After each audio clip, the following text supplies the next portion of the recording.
What's up, guys? We are back. I'm happy to announce that the period cycle is over. And we're back to normal. Oh, my apologies No for apologies. my craziness. No apologies. It was very real and good.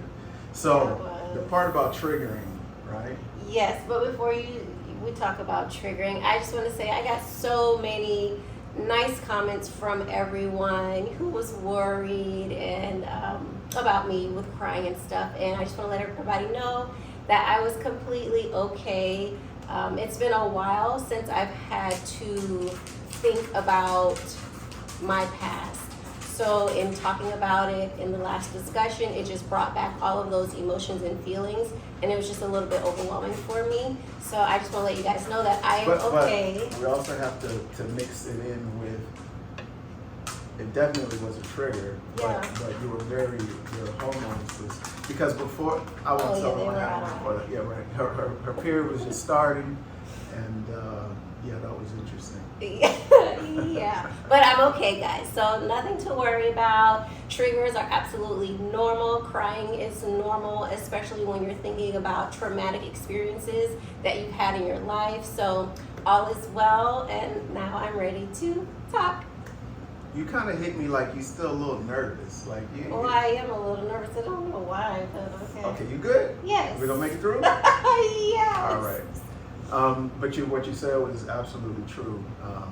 Religious trauma in general is something that is very real, right? And if you think about how we were raised, just put yourself in our shoes.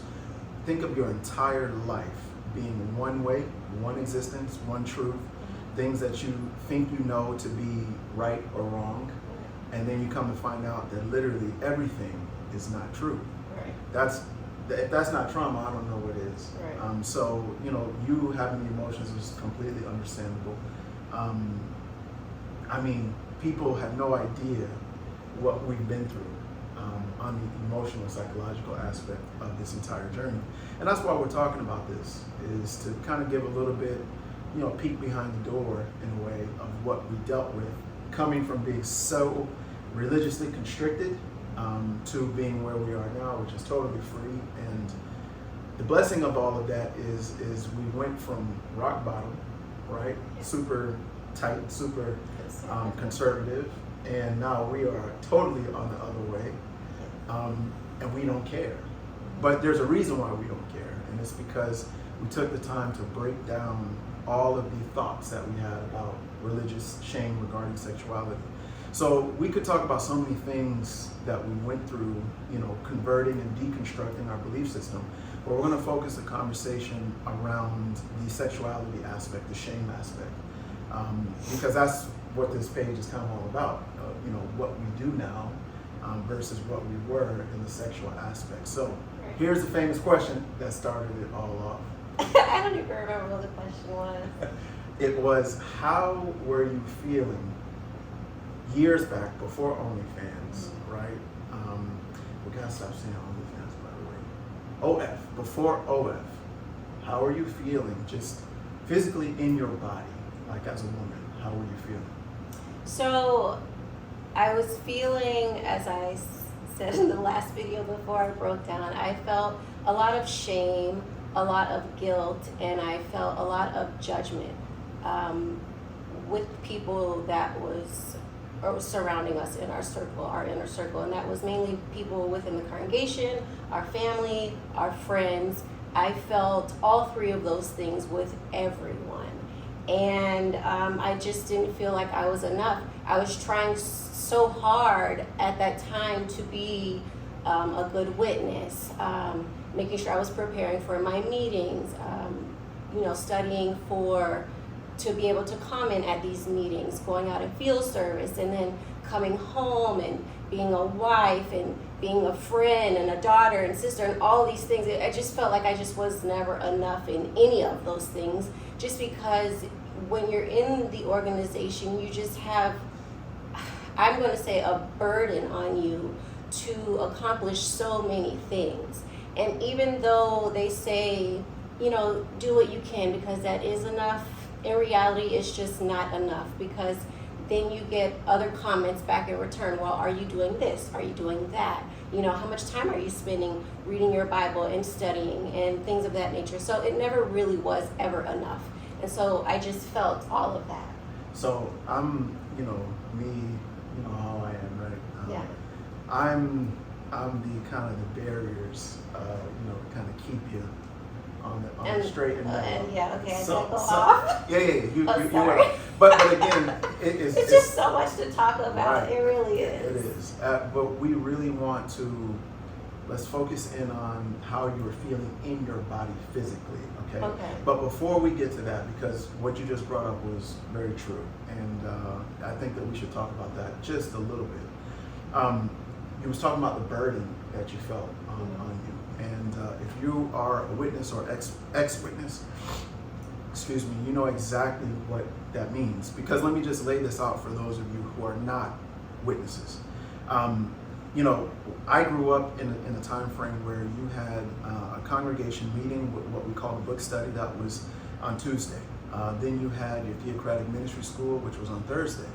Then you had field service, which if you could go out, you were taught that you should go out, and that could be Monday through Sunday, but definitely Saturday you're going out field service. And for those of you who don't know, the people knocking on your doors, that's what we are talking about, right? And then Sunday you have the Watchtowers study.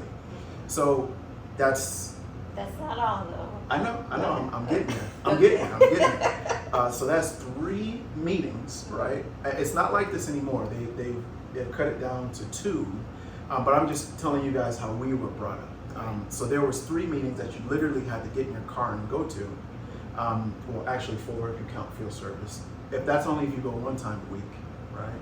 And then Sunday you're supposed to hit your return visits, so that's actually now 5 times.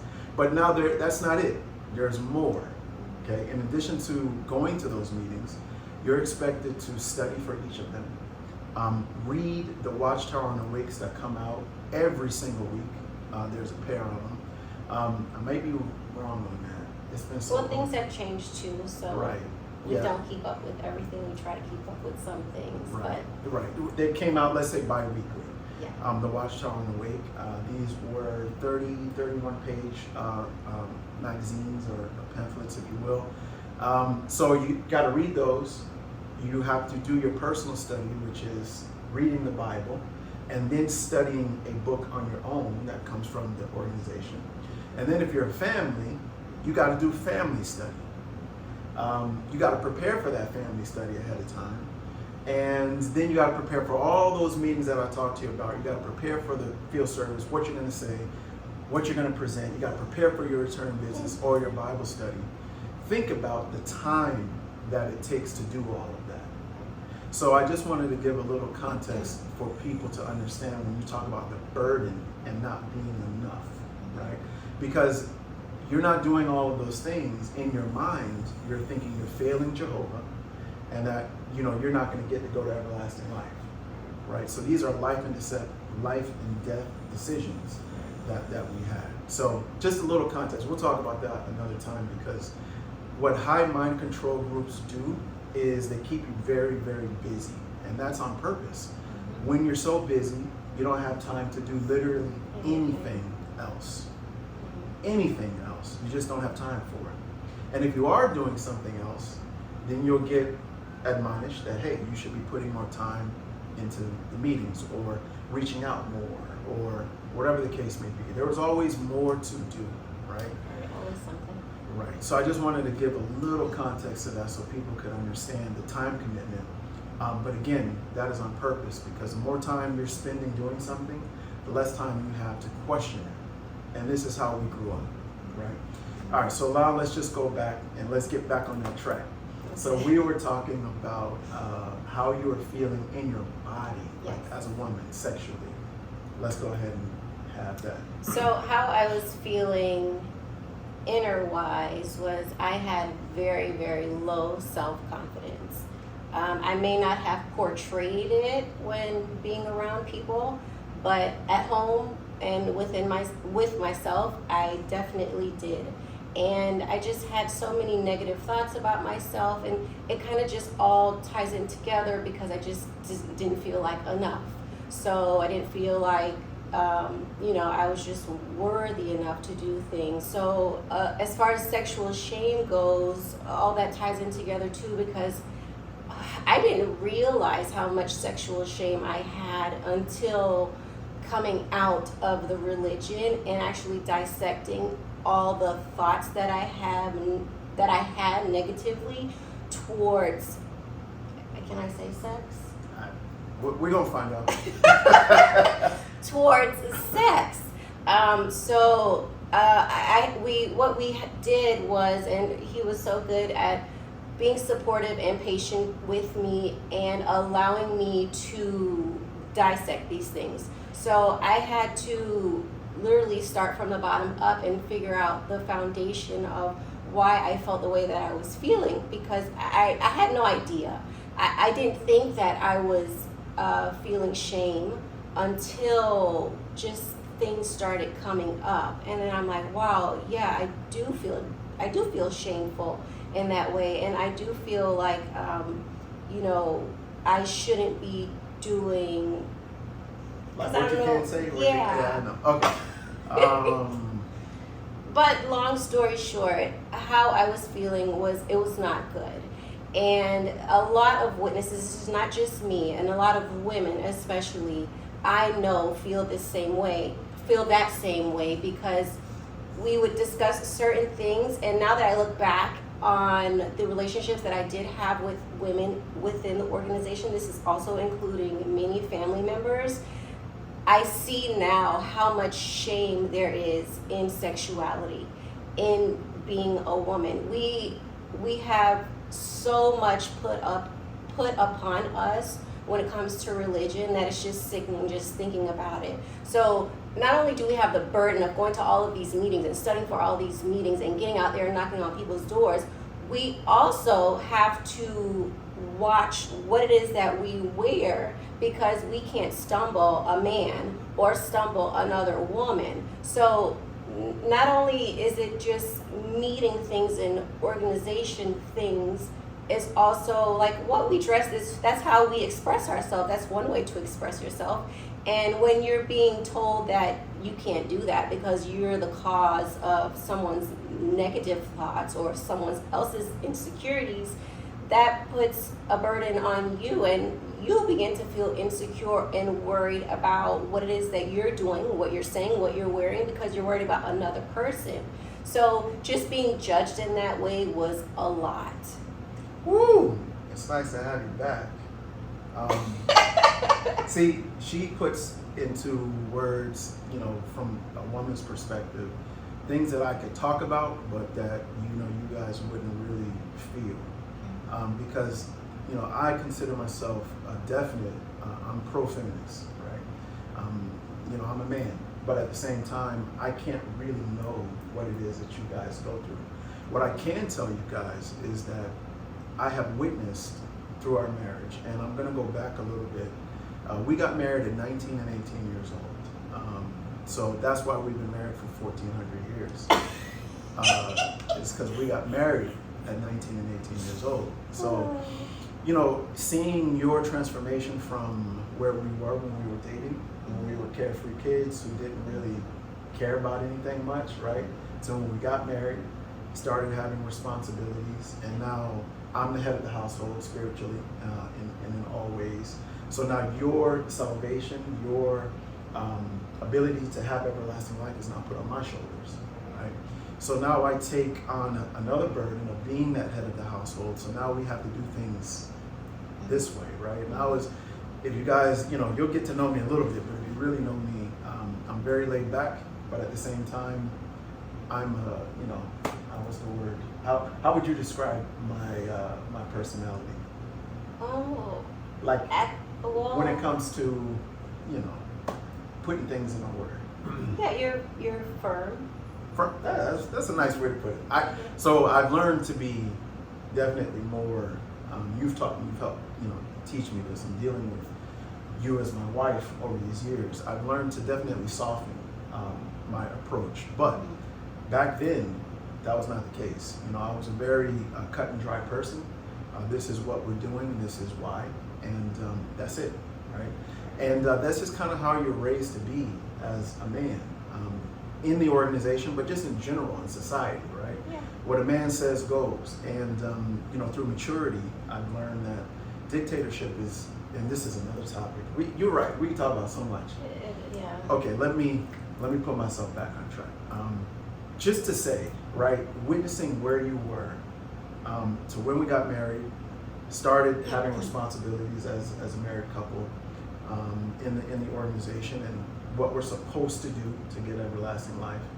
The life just kind of slowly crept out of us, I want to say. And you know, when you're so worried about every decision that you're making, if you're doing the right thing, if this is a sin or if this is not a sin, if this is going to cost you life or not, in the great tribulation that might come tomorrow, it comes very heavy. And for women, even more so, because like you said, so much is put on women. And we have to talk about this, the one topic you brought up, which is, you know, how a woman's dress is responsible for a man to stumble. Trigger word warning coming up. You know, this is very blame the rape victim mentality, right? Because she shouldn't have worn that. That's why she got what she got, and she deserved it.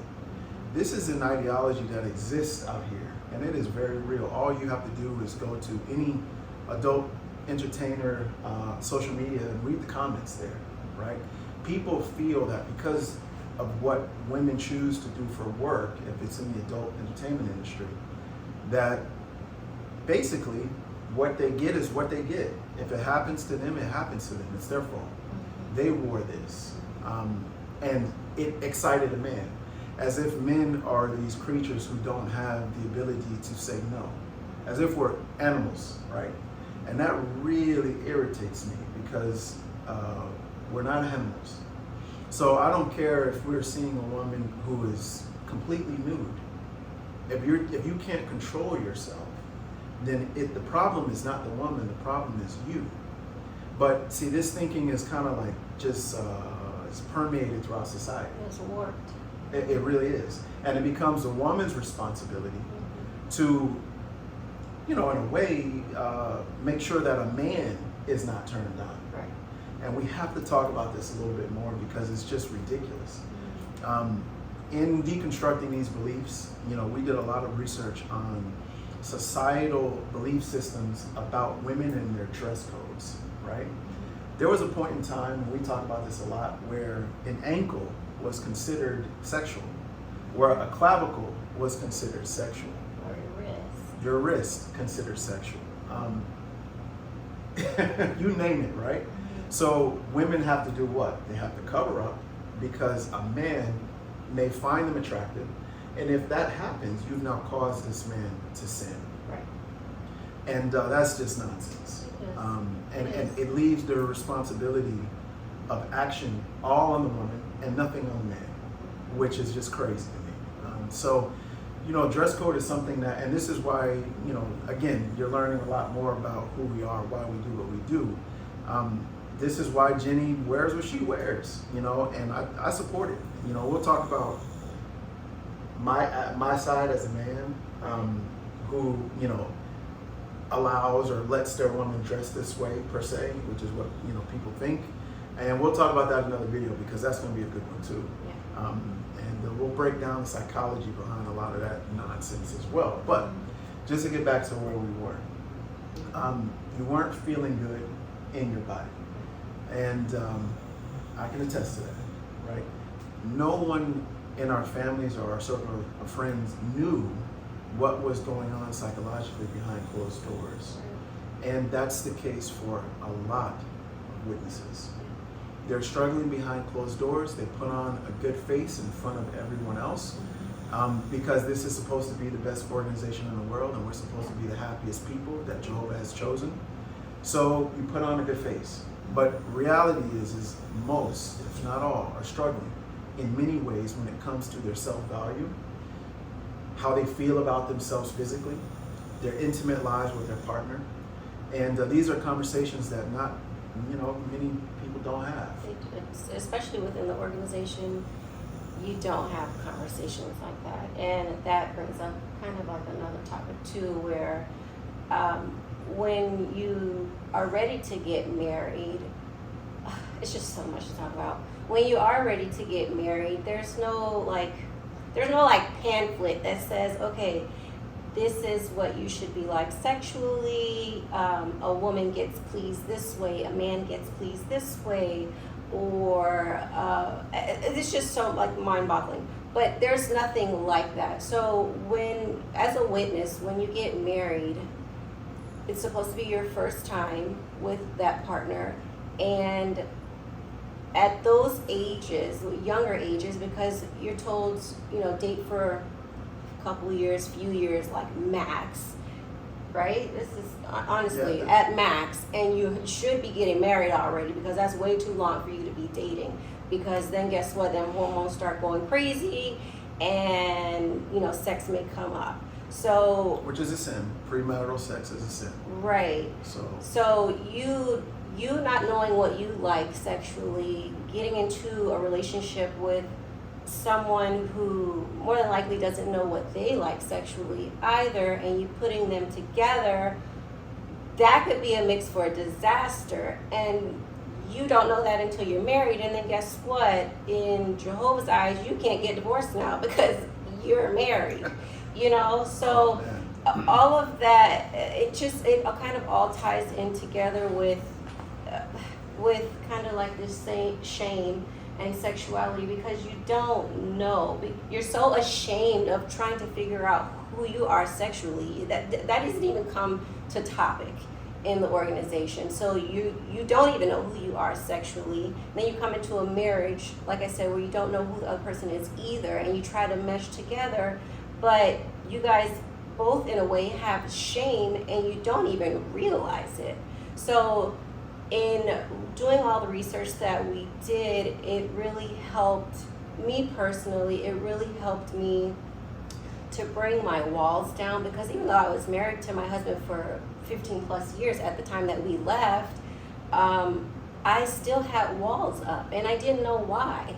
And I didn't learn why until after I did a lot of healing, soul searching, shadow work, to know why I had these walls up with my best friend, because that's who he is.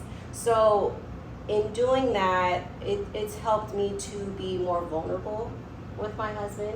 It's made our intimate life 100% better, and we're just so much freer with each other also. So it didn't just benefit me solely, but it benefited our relationship and marriage as well. Absolutely. You said a lot, just good stuff. And no, you're good, baby. I don't know if I got off topic. Nah, Okay. You're good. So what I want to do is just from what you said, we're going to dive into a little bit of those aspects, just to give a little bit more context to like how that happened for us. Okay. But man, what you said about coming from when it's time to get married, you're taking one person who doesn't know what they like, what they want, what they need, and now you're putting them into a relationship and a marriage with another individual who also does not really know what they like or what they need. And here's the kicker: everybody's scared to talk about it. Right.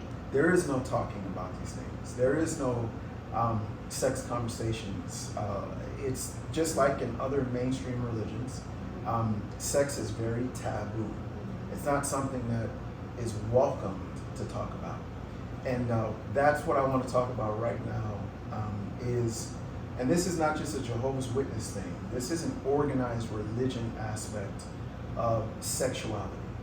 Sex is something that is, or sexuality, the discussion of it, pleasure, these are things that are taboo for organized religions.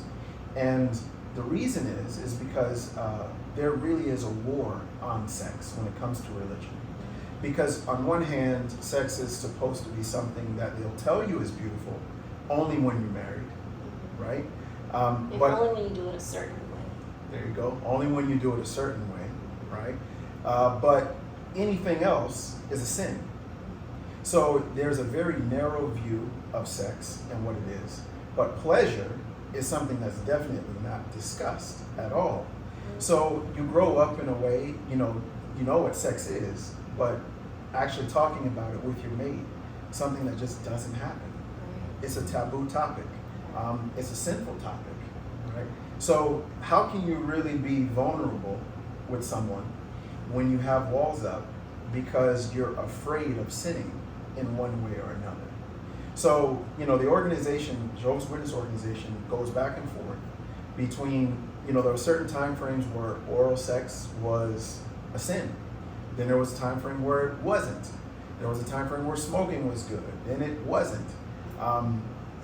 Just the back and forth, right? You don't know what to do. So vulnerability is the only way to have great intimacy, and we've learned this. Without vulnerability, intimacy is not going to, I should say, great intimacy is not going to exist. Because in order for you to have that, you have to be able to be vulnerable with your partner. And vulnerability is scary, right? It's scary for men, it's scary for women. So you mix that in with the aspect of sex being something that's shameful, sinful. It's something that doesn't get talked about. And if you're not talking about it in your marriage, your relationship, you don't have to be married. If you're not talking about it in your relationship, then a problem at some point in time is most likely going to come up, because we're human beings and we have needs subconsciously, whether we recognize it or not. And this is why the organization goes through so many divorces. Sex is something that is a huge part of a relationship. Pleasure, right? It's definitely not the only part. I don't want to, misconstrue anything. It's not the only part by far. But it's a huge part. Intimacy in a relationship. in sex is a huge part. So if you're not getting that right because you're scared to talk about it, or you're shamed, you feel shameful talking about it, or you feel like what you might be doing is a sin, then that vulnerability is just going to be non-existent. And that's where we were as a couple. We have a love for each other that I think is just not too common in today's world. I really do. But we also were a couple who had issues.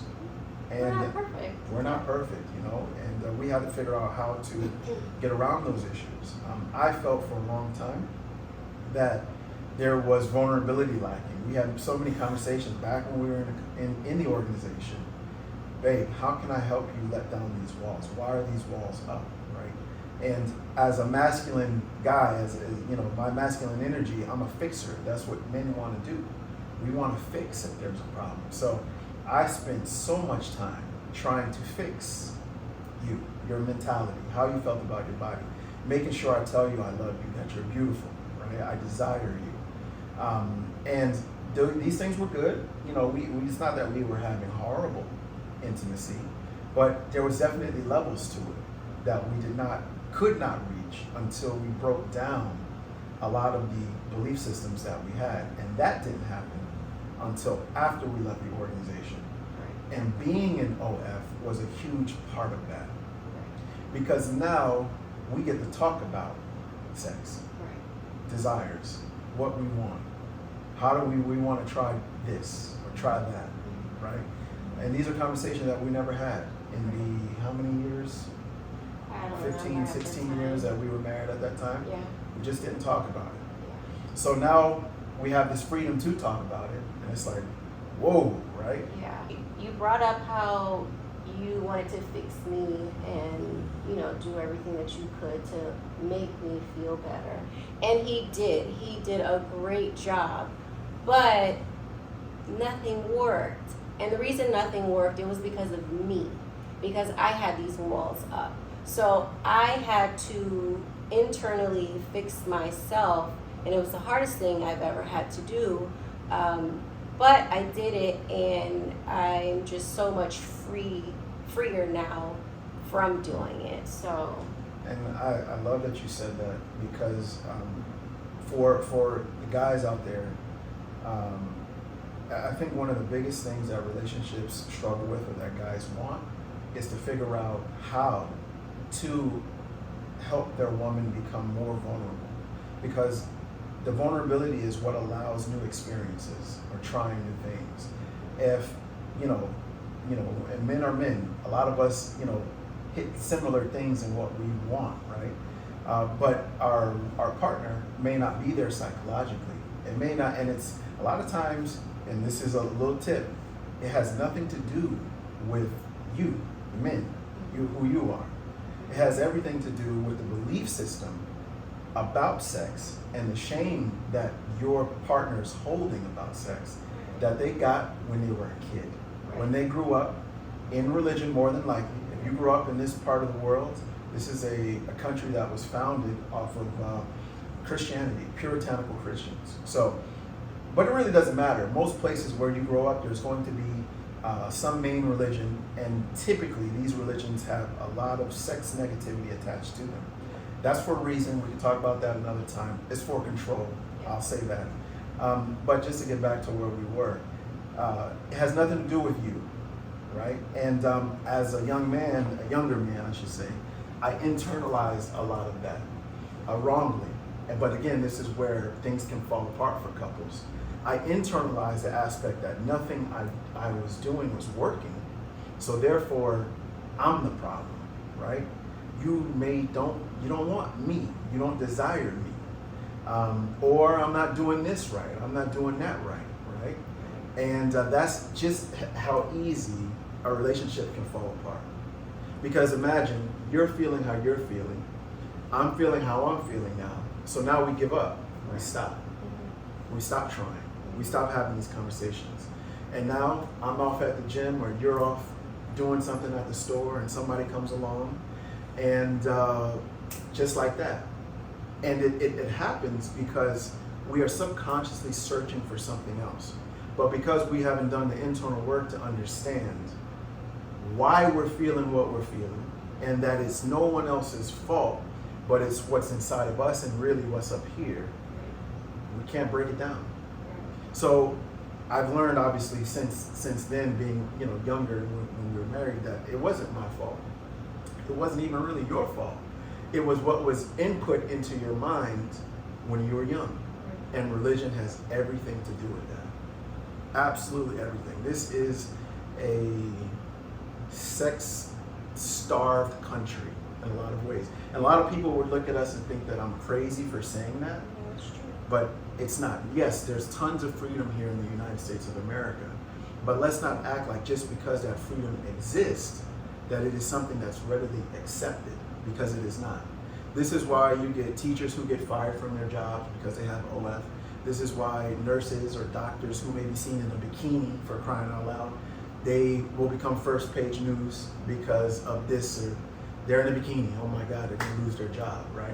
If you really think about it, a lot of the news cycle in the media exists around sex, shame, who's having it, who's not having it, a nip slip here, a nip slip there.